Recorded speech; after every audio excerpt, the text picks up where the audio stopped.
हे तीर्थ आहे बाबांनो, कारण त्या भगवंताने निर्माण केलेली ही तीर्थ आहे.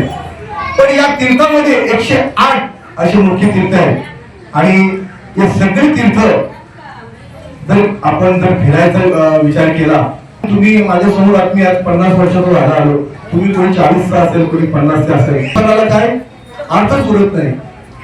पण त्या संसारात परमार्थ नसेल तर त्या जीवनाला काही अर्थ उरत नाही, काही अर्थ उरत नाही. म्हणजे आपण जर परमार्थ करायचं ठरवलं तर ते साहस करावा लागतो. तो साहस न करता होत नाही, तर तुम्हाला आम्हाला साहस करावे लागतात. आणि म्हणून अनेक तीर्थ आहेत. त्या तीर्थामध्ये जर सर्वात जर श्रेष्ठ कुठं तीर्थ असेल तर तुमची आमची माता आहे. तुमची आमची माता आणि पितर हे काय आहे तर हे सर्व तीर्थांचं माहेरघर आहे.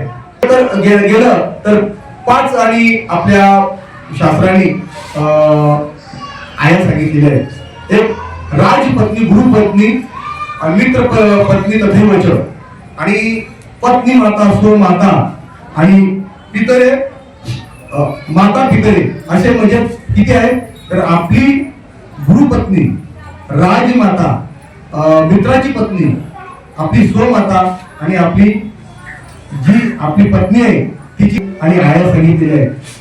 आपण आपल्या आईचा तर आदर केलाच पाहिजे, पण आपल्या जी आज आपल्या राज्यावर जी कोणी असेल, आपल्या राजाजवळ कोणी असेल, त्या राजाची जी पत्नी असेल तिथे आपली कोण आहे माता. माता ही तुम्हाला मी मागे सांगितलं की अनंत कालाची ही माता कोण आहे तर स्त्री ही अनंत कालाची माता आहे.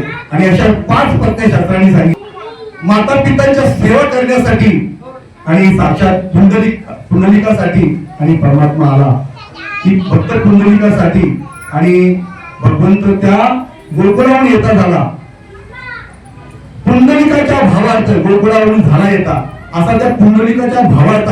आणि साक्षात परमात्मा कुठून आला तर त्या वैकुंठाहून तो आपला आणि सगळा परिवार घेऊन या संपूर्ण आपल्या भक्तासाठी आणि पंढरपुरात आलेला आहे. भक्त पुंडलिक पूर्वश्रेणीचा खूप आणि दुष्ट दुराचारी होता. तो जसजसा वाढू लागला तर तसा जास्तीत जास्त आणि दुष्ट गोष्टी करून मातेला किंवा पुत्याला असं वाटतं की यांचं काय आता आहार मुलगा काय ऐकत नाही, आपण काय करायला पाहिजे, दोनाचं 4 हात करायला पाहिजे. म्हणून त्यांनी त्या पत्नीचं ऐकलं त्याच्या बापाने आणि मग काय केलं की त्याचा एक मुलीशी आणि लग्न लावून दिलं. लग्न लावल्यानंतर आता त्याला असं वाटलं की हा सुधरेल, पण न सुधरता उलट तो आणखी वाईट वागू लागला. आणि त्याचा परिणाम असा झाला की तो खूप त्रास आई वडिलांना देऊ लागला. आई वडिलांना वाटू लागलं की आता इथे जगण्यात काही अर्थ नाही म्हणून होती. आणि ते काशीला जात असताना त्यावेळी इथे काही अर्थ उरत नाही. असं आहे, ज्या घरामध्ये जर आपल्याला सुख लाभलं नाही तर ते सुख कसं असतं, ते सुख नसून ते दुःख होतं आपल्याला. मग आपल्याला आपलं जीवन नकोस होतं आणि परिणाम ती त्यांच्या बरोबर निघून गेली. आता किती दुष्ट दुराचारी असला तरी त्या मुलाला नंतर कळून चुकतो की आपले आई वडील कुठे गेले. तर ती पत्नी म्हणू लागली मला माहिती नाही, पण एक दिंडी आली होती, कदाचित त्यांच्या बरोबर गेली असेल. तो कुठल्या साईडला गेली, म्हणजे मी ऐकलं असं की काशीला चाललोय आणि काशीला निघण्यासाठी कदाचित त्यांच्या बरोबर गेली असेल. आता त्याने सांगितलं एक काम करूया, काय होईना आपल्याला आई वडिलांचा शोध नाही घ्यायचा, पण आपण काय करायचं आहे तर त्या काशीची यात्रा करण्यासाठी तुम्ही आपलं नवीन लग्न झालेलं आहे, आपण दोघांनी जायचं म्हटलं. आता नवीन लग्न झाल्यानंतर कुठेतरी फिरायला जायचं हे प्रत्येक जोडप्याचं स्वप्न असतं. पोचले आणि परिणाम असा झाला का दिंडी सापडली, पण ज्या आई वडिलांचा शोध घेण्यासाठी आलं होतं त्याचा त्याला विसर पडला. मनामध्ये आला की आई वडिलांचा शोध घेऊ, पण विचारच केला नाही की कशाला आपण त्या आई वडिलांना ज्यांनी आपल्याला घरात दुःख दिलं त्या 3 स्त्रिया आणि त्याच्या सोबत निघून गेल्या. आणि निघून गेल्यानंतर त्या 3 स्त्रिया कुठे जातात म्हणून त्यांनी त्यांच्याकडे पाहिलं. पहा, एखादी मध्यम स्वरूपाची असली स्त्री आली तर आपण पाहतो आणि पाहून न पाहिल्यासारखं करतो, पण एकतर वाईट स्त्रीकडे आपण जास्त लक्ष देतो किंवा कधी सुंदर स्त्री दिसणारी असली तर तिच्याकडे लक्ष आपलं जास्त जातो. नाही, तुझ्यासारखे दुष्ट दुराचारी पापी ज्यावेळी आमच्या गंगेत स्नान करतात त्याचा परिणाम असा होतो की आम्ही गंगा मलिन होतो. आम्ही त्यांना काय होतो, मलिन होतो. तर आमचं अंग कसं होतं, कालकुट्ट होतं तुमच्या या मलाने, आणि विशेष करून तुम्ही जे पाप केलं त्या पापाने, आणि आमचं अंग कसं होतो, मलिन होतो. परिणाम आमचा हे मलिनता दूर करण्यासाठी, जसं आपण अंग धुण्यासाठी काय वापरतो, साबण वापरतो, त्याचं एकदा दर्शन घेतलं तर तुम्हाला सकल तीर्थांचं काय पुण्य मिळेल. म्हणून ज्ञानोबारांनी सांगतात, सकल तीर्थांची ये जुळे, जे का माता पिते त्या सेवेचे तीर शरीर लोन किये.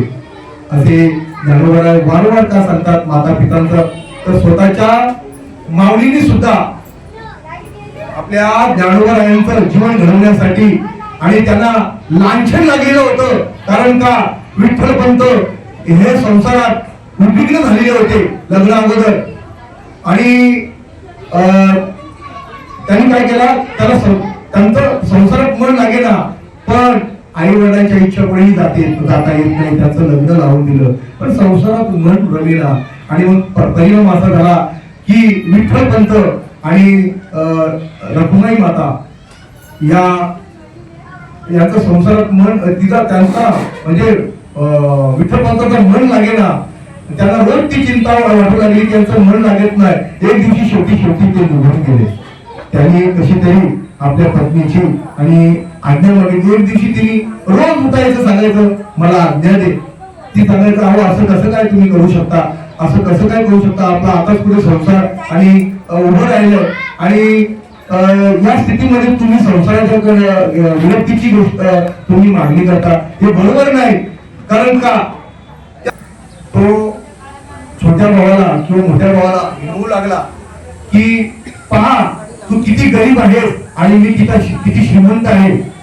तो म्हणतो, माझ्याकडे बंगला आहे, गाडी आहे, मोटार आहे, विमान आहे, सगळ्या गोष्टी माझ्याकडे आहेत, धनसंपत्ती आहे, या सगळ्या गोष्टी आहेत, तुझ्याकडे काय आहे.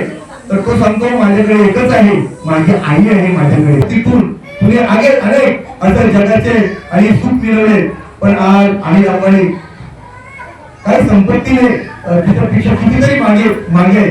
मी आज जर त्याच्याजवळ नाही राहिलो, ऐका, मी जर त्याच्याजवळ नाही राहिलो तर जग मला दोष लावेल की आई सुखाकडे जिथे सुख जास्त होती तिथे गेली. म्हणून बाबा रे, तुझ्याकडे जरी अनेक प्रकारचं सुख असलं, कारण जगाचं सगळं सुख तुझ्या पायाशी वळून घेतं, पण त्या आणि अंबानीला माझा खरा आधार आहे. आणि जगामध्ये जर कोणाचा सर्वात आधार असेल, किती मनुष्य मोठा झाला तर त्याला आधार कोणाचा असतो, तर आपल्या आईचा. किती बापाने किती मुलांकडे बाप प्रसंगी आपल्याला मारायला येतो, पण आई काय करतो, तर आई आपल्याला पगडाशी घालतो. ते का, तर ती तिच्याजवळ वाचताना लेकराचे हित वाहे माऊलीचे चित्त, ऐशी कळवल्याची जाती करी लाभावी न भीती, कोटी भार वाहे त्याचे सर्वस्व पाय, तुका म्हणे वाटे तिला माता म्हणतात. ऐका, ज्यावेळी सम्राट अशोक खूप असा वीर पुरुष होता सम्राट अशोक, आणि सम्राट अशोक त्याच्या जीवनामध्ये अनेक लढाई लढला, पण ती कलिंगगड तुम्ही पाहतो काय करायला माहित नाही. कलिंगड जे युद्ध झालं त्याला कलिंग युद्ध म्हणतात. आणि त्या कलिंग आणि काहीतरी मिळवण्यासाठी त्यांनी युद्ध केल्याचा परिणाम असा झाला की अनेक लोकांचा आणि तिथे जीव गेल्यानंतर अनेक पातकं तिथे घडली आणि विजय झाला त्याचा. विजय झाल्यानंतर आई, तुने माझं तू स्वागत करायला पाहिजे, मी कलिंग युद्धामध्ये जिंकून आलेलो आहे, तू माझं स्वागत न करता मला तू आजवत बोलतेस. आणि हो, का बोलणार नाही, आज तू जसं माझा मुलगा आहे तसं जी मुलं गेली त्यांची सुद्धा कुठेतरी आई आणि त्यांची चिंता वाटत असेल. भले ते त्याच्या देशासाठी लढत होते, तू आपल्या देशासाठी लढत होता, पण असं तुम्ही कुठलाही सगळे घडून आणलं की त्या युद्धामध्ये चांगलं होईल. फक्त त्याला जिंकलं, पण त्यांचं अधपतन केलं आणि त्याला तू मारलं. अशा दुःख मिश्रित, पाप मिश्रित विजयाचा मी धिक्कार करतो, मला तू आशीर्वाद घ्यायला येऊ नको. मग त्याने विचार केला की या गोष्टी माझ्याकडनं घडल्या आणि माझ्या आईने मला बोलावं.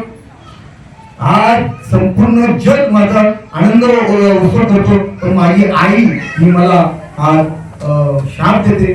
सांगण्याचं तात्पर्य तिला आई म्हणतात. ऐका, तिला आई म्हणतात, आई तिला म्हणतात. आई तुम्ही पण, आई माझी पण आहे.